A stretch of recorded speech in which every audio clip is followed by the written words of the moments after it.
Happy Friday, Plymouth. It's that time of the week where I come to you with an update on some of the highlights of things we've been up to. So this week we had an opportunity to take our interns to have a tour of Pilgrim Power Plant, as well as some of our community members who joined us.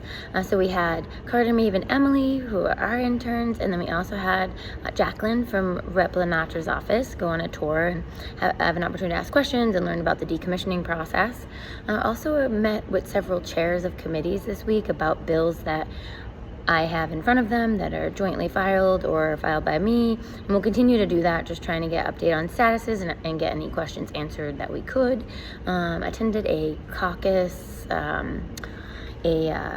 Emerging Technologies Caucus committee, and we got an opportunity to hear from the director of Massachusetts AI Hub. It was really interesting to learn about where that technology is going and what Massachusetts is doing.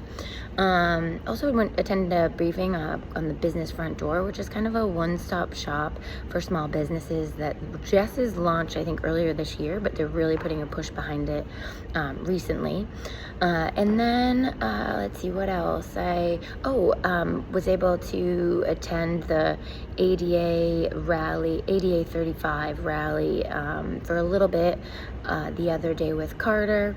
Really important, everyone should know this. Tomorrow is the 35th anniversary of the ADA, so really lucky. We're lucky to have that, and how important it is that we continue to do that and move forward and make sure that everyone has access and equity and all of that, regardless of your mobility or your disability, whatever that might be. So that was really interesting, and we also had a meeting today with several of our parades and like downtown community events organizers with Paul McGee, who is pushing us or asked us to get this group together, and we brought them together and we talked about how we can make access to our community events for those with disabilities.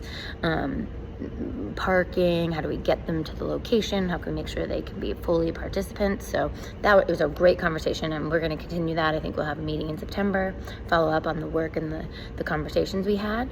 We also voted on Chapter 90 funding on Wednesday, which is a 50% increase for 1 year on Chapter 90 spending. $200 million is going to be distributed to municipalities based on road mileage. $100 million on road mileage, $200 million based on the standard Chapter 90 formula. And then there's another $200 million for culvert and small bridge repair program, another $185 million in capital projects to reduce hotspots, improve paths, crossings, sidewalks, and intersections. So there's a lot of great investment, and there's more to that, and we'll put some more out as well soon. I also had a housing hearing where we focused on the legislation that was around the Executive Office of Housing and Livable Communities program.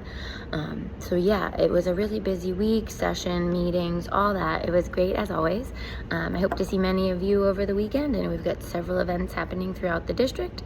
And next Friday I have office hours, so be on the lookout for that, and I hope to see you there. Actually, they'll be right behind me, right in 229, and you just come in right through this main door of Cordage, and you'll be able to find us right to your left. Anyway, I hope everyone has a great weekend.